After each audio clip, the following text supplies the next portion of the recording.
Hey, welcome to this week's edition of the Nation's Capital Sports Show, where it's most definitely on. I'm Kevin Judah, hanging out with Afsheen Benab, Chris Jerry, Vincent Charles, and our very special guest, Coach Kevin Jackson of the high-flying DeMatha Stags. He is the defensive backs coach. We're going to learn a little bit more about you as the show progresses. We like that you actually gave it a little bit of time to join us mere mortals here as we talk football. And so let's start out talking about what we enjoy talking about the best and the most, and that is sports. The first half of our show is going to be dedicated to high school football, and I'm excited about this, and let's get started. Afsheen, let's start talking about the National District, Washington Lee. It consists of Yorktown. That's one of the teams that AIM normally covers. Let's talk a little bit about this district. Right, National District, the three teams that AIM covers, Yorktown, Washington Lee, and Wakefield. And for the past few seasons, now Yorktown has been the cream of the crop in that division, or in that district, I should say, and they still are. And of course, they have one of the great running backs in the area, in MJ Stewart, who's leading in yards and in touchdowns. And they are 5-1 right now, 4-0 in the National District. You got to like the things that Yorktown represents right now. They seem like a wrecking ball at the top of their district, but any teams that are actually giving them a little bit of run for their money? Well, we'll see how Washington Lee does. They haven't met yet. That's their Arlington County rival, and they always play the last game of the season. So that's what I'm interested in seeing, and we at AIM will cover that game. But Washington Lee right now looks like the only team that might give them that run for their money. All right, let's get the coach in on this. All right, yeah, I think MJ Stewart is an outstanding running back. I had the opportunity to see him play twice last season, and he's pretty much done all his work in the first half of each game, and I think he's doing the same thing this year. I know he's a University of North Carolina Chapel Hill recruit, so I expect him to do some great things in the ACC. That's right. As a matter of fact, you and I and Afsheen did a game last year where it was over by the second half. I think it was like 56-20 or something to that effect, or 7. Something to that effect. Yeah, it was over by the third quarter. Yeah, definitely. Yeah. Hey, Yorktown's good. Well, I would just add the one thing, as Afsheen mentioned, that I'm kind of looking forward to seeing Washington Lee and Yorktown play at the end, because earlier this year Yorktown played Falls Church. It was a close game, and so they haven't been blowing right through the National District as they have. So at the end of the year, the rivalry game, that's going to be a big one. Hey, Vincent. I know that Yorktown is a favorite team of yours, Afsheen, and you're looking forward to that game. I am. I love the fans and the whole atmosphere at that at Greenbrier Stadium. I think they have some of the best school spirit in Northern Virginia. It was a great atmosphere, definitely. Yeah. All right, speaking of great atmosphere, how about the WCAC? This is something that Coach Kevin Jackson knows about because one of his teams, DeMatha. Hey, they're at the top of that list. Let's talk a little bit about them. Yeah, we're having a pretty good season. We're happy with how things are going. We had one tough loss where we played a national powerhouse in New Jersey, but other than that, our season's been going quite well. We have a very, very tough game this Friday night against Gonzaga, and this is going to go basically determine who is the #1 seed in the WCAC playoffs. So Gonzaga has a very good team. They have two outstanding running backs, Robbie Walker and I think Robert Corbin. I can't remember his first name, but I know Reggie Corbin, and they're outstanding. Robbie Walker's going to Ohio next year to play football, and so we're just hoping to contain those two guys this coming Friday. That's right. Well, it's been like a wrecking ball for DeMatha, ranked number 37 nationally and #1 in the D.C. area, Afsheen. Yeah, they are. But it's typical DeMatha Stags. I'm not saying that because you're here, but historically in the D.C. area, DeMatha in football and in basketball, they've been always one of the top teams. Well, let me say that while he's here. So I'm going to give you the opportunity to give some bulletin board material. Good Counsel obviously suffered a major injury early on in the season, the first game of the season. To Leo. But they've won, what, 4 straight WCACs or something like that? Yeah, the last 4 championships they have won. They have won. So you had mentioned Gonzaga would be like a tough game for a playoff. So what do you think about Good Counsel? Good Counsel is a very good team. They're always well coached. Bob Malloy is probably one of the best coaches in Maryland football history, public or private, because he's won state championships at Sherwood and in Springbrook, and he's also won the last 4 WCAC championships at Good Counsel. So you never count Good Counsel out. And they're still in a position to make a playoff run, even though they've lost three games in conference already. They're still in a position to make a playoff run, and we definitely have not discounted the reigning champs, Good Counsel. Coach, where's the bulletin board material the Falcons right. can put up in their locker room? The Falcons are the reigning WCAC champion, and How do you really feel about this council? I think Bob Malloy is one of the best coaches I've ever. I had a chance to play against him when I was a player, and he beat me. And this past season, the first time I beat him as a player or a coach. So I know Bob Malloy is.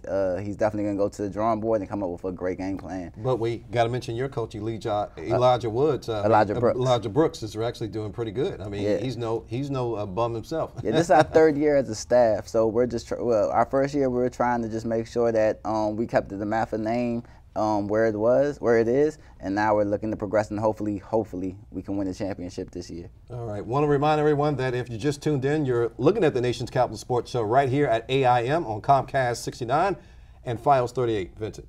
One thing I do like about the Matha is at the beginning of the year, they're not afraid to go out and play some of these nationally ranked teams. And how do you feel about that, Coach? Well, I think this year we definitely thought we had a team that could compete for a national championship. So we set the schedule. We played a team from Virginia, which is a Virginia powerhouse, Phoebus. Then we had a chance to be on ESPN and play against Godby High School from Florida. They're from Tallahassee, Florida, and they were the 5A state champion in Florida from the past season. So those were definitely two big games. And then going to New Jersey and playing in the I-95 Kickoff Classic against St. Joe's Regional, that definitely gave us a test for our conference, because our conference is one of the best in the country. So that definitely has prepared us for this season. And we've learned a lot in those three games.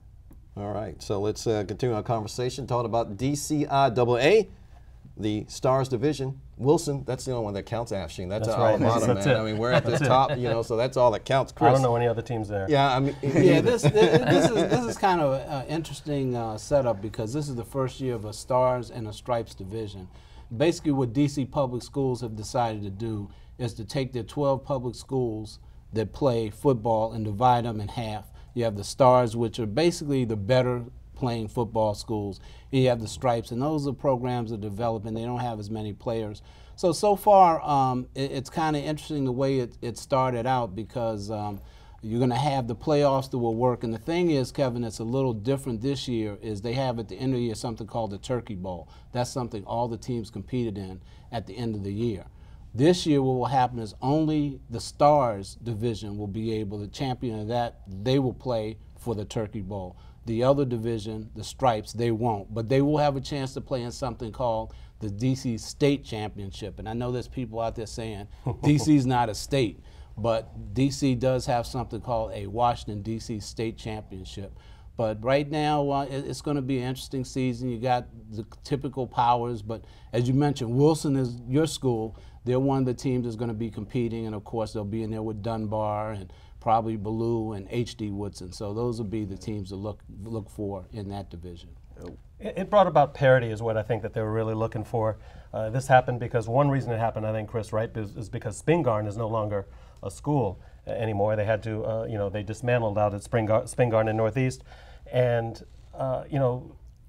what I also understand is that a team, depending on how well they do, they can petition to be in the Stars division at the end of the season to join a playoff group if that's possible. I don't know if that is going to work out, but a team from the Stripes can petition to join the playoffs segment from the Stars division. Yeah, and I think really the thing is in DC, there was such a difference between the top schools and the bottom schools. So this gives the smaller schools, or the schools that are a little bit lesser on football, this will give them a chance to compete for a championship in their Stripes division, and it also gives them an opportunity to play for a DC state title as well. And I think it'll be cool too, in a way. It'll be the inaugural championship of this division. So like you said, Chris, I mean, some of the schools like Bell, Cardozo, Eastern, they never really were able to put enough players on the field like the powerhouses Wilson, H.D. Woodson, and so forth and so on. Let's get the coach to chime in on this. I think the Stars and Stripes division idea is a great idea.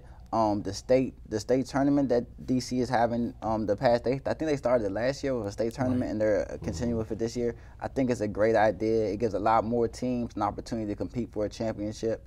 But in DC, I see Wilson, Dunbar, and Friendship Collegiate as the powerhouses, and I was kind of impressed that Wilson was able to handle Dunbar so well. I think it was last Friday or the Friday before last. So I would definitely think Wilson and Friendship, if they meet, that would be a great game. All right, and Vincent. Wilson and Dunbar are definitely doing well in that division, in the Stars division.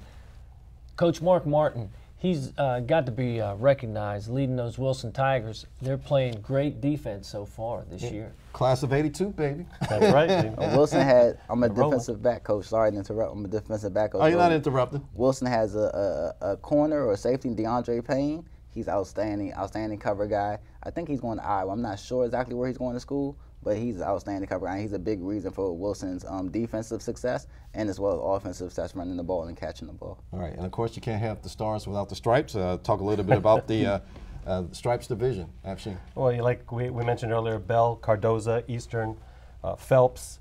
Some people don't know that there is a Phelps school, McKinley, and of course the Theodore Roosevelt Rough Rider. And that's kind of like the developmental league in terms of DCIAA play. Kind of like Championship League soccer, I guess. Yeah, yeah, that's right. That's right. Watch it. But we'll see how it goes. I think it's something that could inspire a lot of kids to start going out and playing more. And then maybe if these guys in the stripes division can pick up the pace a little bit, then we'll have some good playoffs. Yeah. All right, Vincent. And right now, Roosevelt is up on top of that division, along with McKinley. The Rough Riders are a good team this year in that division. All right, thank you, gentlemen. So right now we're going to mention our TNCSS top 5 high school list. And so at number 5 we have Lake Braddock. Number 4 is Centerville. Number 3 is Gonzaga.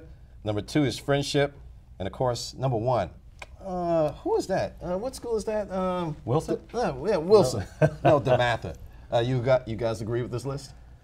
Well, I think DeMatha should be right up there at the top. I mean, you know, they're having a really good season. They lost to St. Joe's in New Jersey, and St. Joe's is one of the top schools in the country. So I don't have a problem with them being number 1. Centerville, I might move up a little bit. They're one of the top schools in the area as well. So Vincent. Centerville, a good team, but I agree with DeMatha. Even though Coach is here, though, they have a great program, and I agree with them being named number 1. All right, we're going to let the coach go. I think the top 3 teams, DeMatha, Friendship, Collegiate, and Gonzaga, I think they're all interchangeable.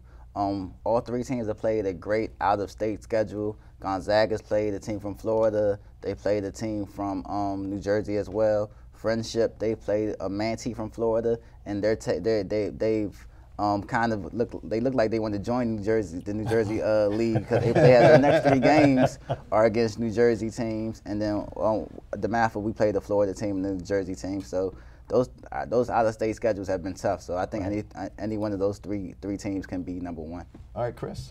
Yeah, I mean, again, I'm with everybody else. I think it's unquestionable. DeMatha, no question, they're the number 1 team. But I'm gonna put you on the spot again. This is kind of a political thing for you to answer, but I was just curious as I was listening to you talk. Do you think there would ever be a day that it is called the Washington Catholic Athletic Conference? Do you think there'd ever be a day that they might let a non-Catholic school be in that league? No. Never. Never. And I don't think that's going to be athletic based. I think that goes for higher than the athletic directors in the conference. All right, thank you, gentlemen. We got a couple more minutes left before we bounce to the second half of the show. Something that's real big in sports, basically in the NFL, is concussion, but it's actually found its way to high school. I was actually looking at Wilson's site one day, and I saw something that they had actually some good information in regards to concussion for both parents and students. And so now we're at the forefront of this, that we actually question for you, Coach, what is being done in terms of conditioning, in terms of awareness, and when we talk about concussions for the student athlete? Well, there's a concussion protocol or procedure now, where if a student athlete is concussed, then they automatically miss the next week. That's just no questions asked. They automatically miss the next week.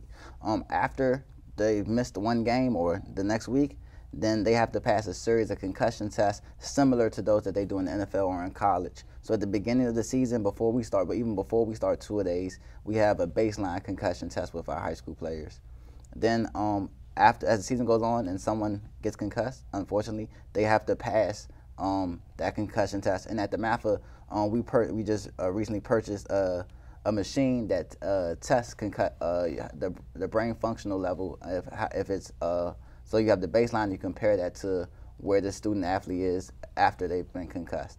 I think a lot of athletes are at risk of being concussed, especially in football rugby, soccer, these contact sports. So I think it's a good idea to sit the athletes out for a week. And this past week, our starting quarterback was out with a concussion, so he didn't play in the Bishop McNamara game yesterday. But this is a good move in the right direction, gentlemen. Would you agree?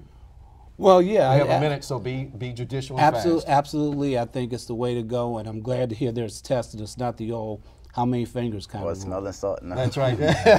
How many fingers do you see? Oh, you can go back out there. Afsheen. Yeah, absolutely. I hope they do this in a lot of other sports too, not just football, because even girls soccer, youth soccer has the biggest rate of injuries among concussions among girls in the whole country. So I hope they do this elsewhere. And Vincent. I'm glad to see that the high schools are on top of this, and it's certainly going to be good in the relationship with the parents, because parents definitely want the safety of their children. All right, this is the Nation's Capital Sports Show. Thank you very much, Chris Jerry, Afsheen Benab, Vincent Charles, and the coach, Kevin Jackson. Coming up after the beat, or after the break, we're going to be talking more sports. And guess what? We're going to be talking what? We're going to be talking Redskins. And then after that, the college game of the week, UVA versus the University of Maryland. Chris, get out your napkins. This is the Nation's Capital Sports Show, where you can catch us at tncss.net.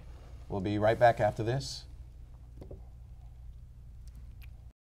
And welcome back to the Nation's Capital Sports Show, where it's most definitely on. I'm Kevin Judah, hanging out with Afsheen Benab, Vincent Charles, and Chris Jerry, and our very special guest, Coach Kevin Jackson of the high-flying DeMatha Stags. They're 6-1, 37th ranked in all of the nation. Actually, let's learn a little bit about you, Coach. You went to Eleanor Roosevelt, and that's right here in the area, and you're a proud graduate of Morgan State University, where you play cornerback.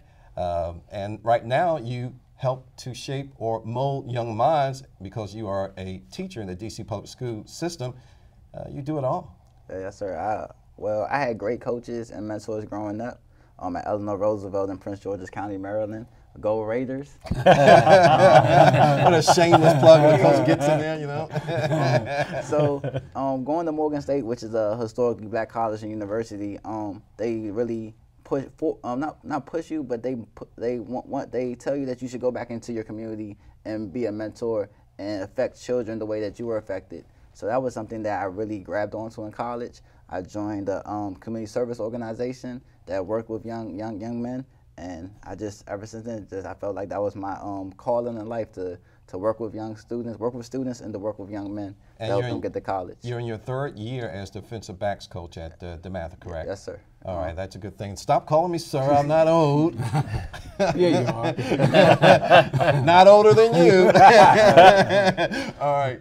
No, yeah, Kevin is modest too. He also, not only is he a teacher in the D.C. public school system, he also is a track coach now at the school where he and I are colleagues. So he does like double duty at the school. And we were talking about that on our drive on up here. And actually, how do you find the time? I mean, for personal time.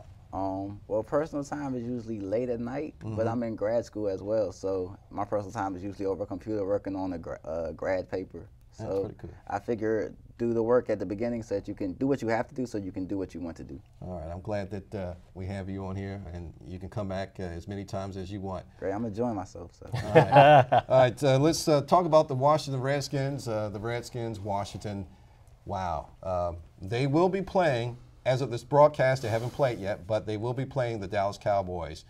And we hope that the Redskins are going to win that game, although, historically speaking, the Redskins do not win nationally televised games, and they do not win games in Dallas. Chris? Well, when you say we. What do you mean we? But at any rate, yeah. Well, I mean we as in the Washington Redskins, but I know you're we San Francisco. But yeah. What's their record anyway?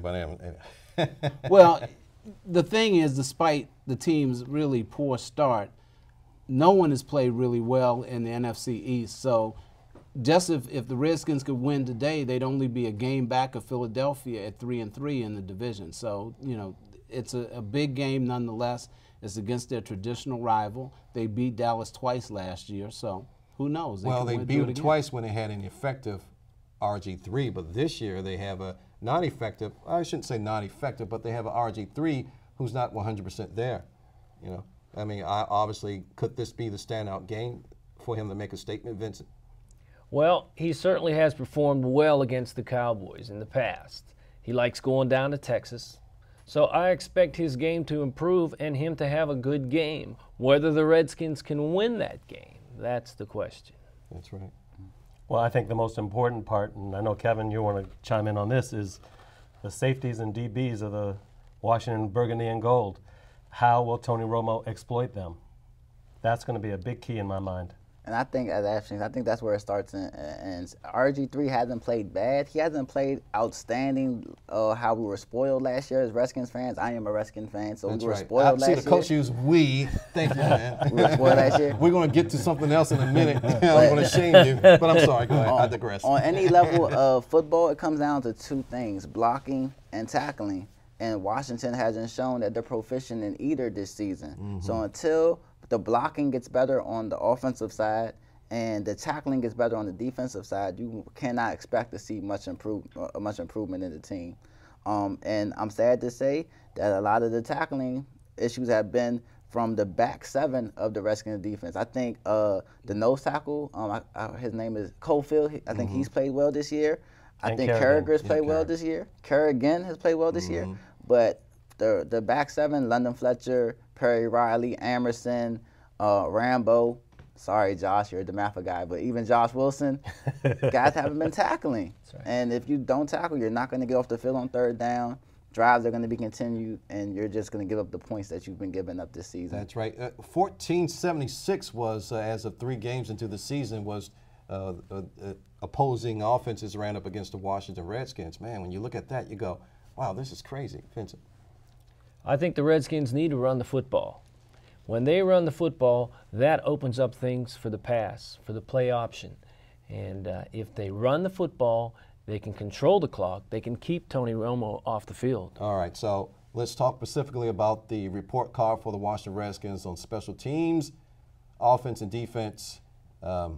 First, we'll go with you, Chris. Your grade. Nobody's getting above a C on anything, and I would say right now the defense C-, offense C-. I'll give the special teams, I'll give them a C. Afsheen.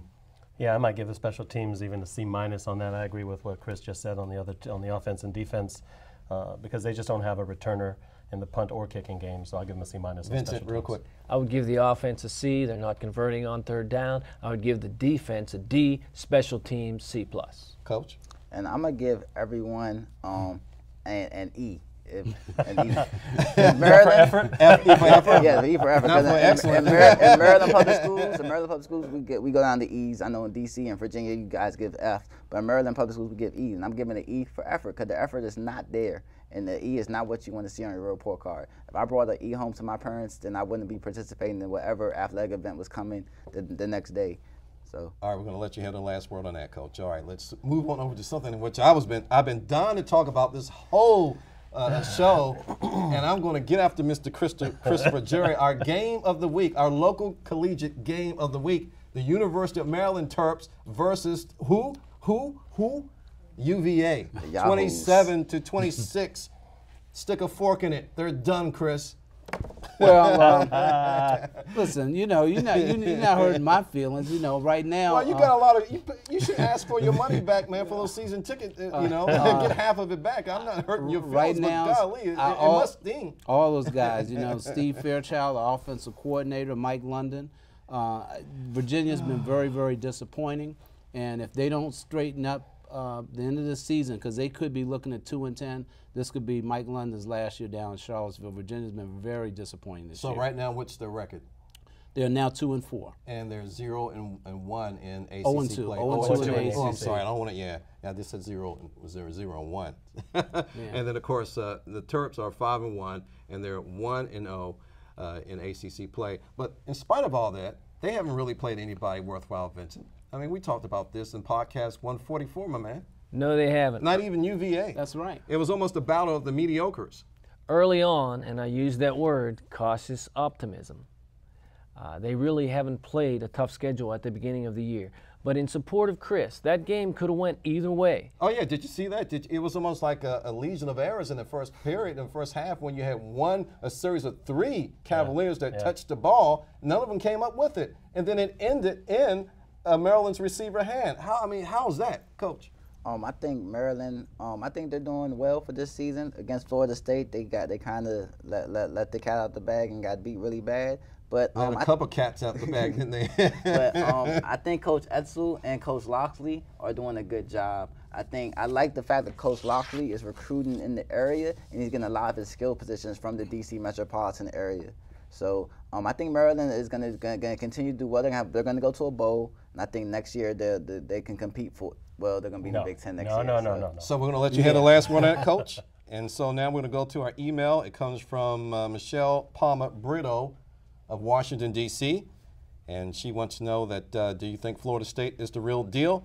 And Michelle likes Boyd and Clemson. So we'll go around the table. First with you. I think Florida State is the real deal. That's the big game coming up, Florida State and Clemson. I expect Florida State to go into Death Valley and beat Clemson. All right, Afsheen. I think our email is perfect timing. I expect Clemson to beat Florida State, but Florida State is the real deal. Vincent? I expect Florida State and their quarterback, famous Jameis Winston, to go down there and whoop Clemson. Coach? Well, I've been thinking about this for a while, and I think that Clemson is gonna beat Florida State. I think because Florida State has a freshman quarterback, and Taj Boyd and Sammy Watkins are going to be too much for Florida State's defense. All right, here's the last question. Wait a minute, you're the tiebreaker. No, I'm a scared of this one. I'll let you, let it go on tape with you guys. Who do you guys like in the ACC? And that's Michelle's last question. Well, in the ACC, I think I'm sticking with what I just said. I think Florida State will beat Clemson, and I think in the ACC championship game, I think it's going to be Florida State against the dreaded Hokies of Virginia Tech, and I think Florida State will win the ACC. Afsheen. I think Clemson's going to win the ACC. I think this is finally Taj Boyd's year, that whole Tigers team. I think this is their year. All right. I just do. Clemson. I say Florida State, I agree with Chris, over Virginia Tech. Virginia Tech is having a fine year so far.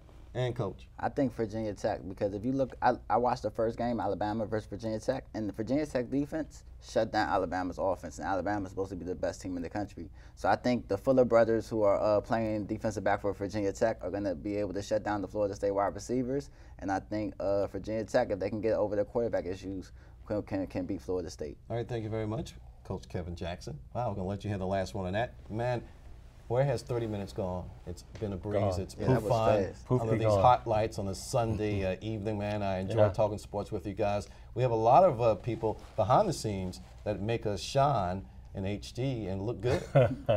Yeah, well, we have to start off again with our producer, Kevin Sampson, who's filling in for Devin Gallagher. Another great job. And my Michigan man, Charles Smith. Graphics, Steve Cordell. Audio, Ken Briley. And of course our trio of camera operators. I'm not sure if everyone's here. Jane R. Stewart, Sally Galestino, and Kimberly Phillips. Another job well done. And of course our photographer is here. That's right. That's right. Sue Wright. Thank you very much, Sue, for coming in. Thank you. We appreciate it very much. She is here to make us look good as well. That's right. And happy birthday to Ken Briley. You probably didn't want me to mention this, but I saw it on Facebook this morning, and I wished him a happy birthday, and I want to say happy birthday. All right. So that just about does it here on the Nation's Capital Sports Show. I'm Kevin Jeter. For my esteemed buddies and colleagues, Chris Jerry, Afsheen Benab, Vincent Charles, and Coach Kevin Jackson, you're invited back whenever you want to come, man. All right, thank you for having me. So make sure you make it back to us. Have a good season with DeMatha. And we look forward. Can I say one more thing? We got to roll. Okay. Go ahead. So, all the youth athletes in the area, please come out. If you want to, you can watch a DeMatha game, wear your jersey, and you will be able to get them for free. All right, thank you. All right. You inviting us to? You guys will have to pay though. Oh, yeah, I would have a second thoughts about inviting him back. No, I'm just messing with all you. All the youth teams in the area, they're free to come out to any DeMatha game. That's good stuff. That's cool. Well, that's good stuff. I'm glad you did stop me. This is the Nation's Capital Sports Show, where it's most definitely on. Have a great sporting day and a great sporting week. We'll talk to you next week. That's right, next week on another edition of the Nation's Capital Sports Show, where it's most definitely on. Take care.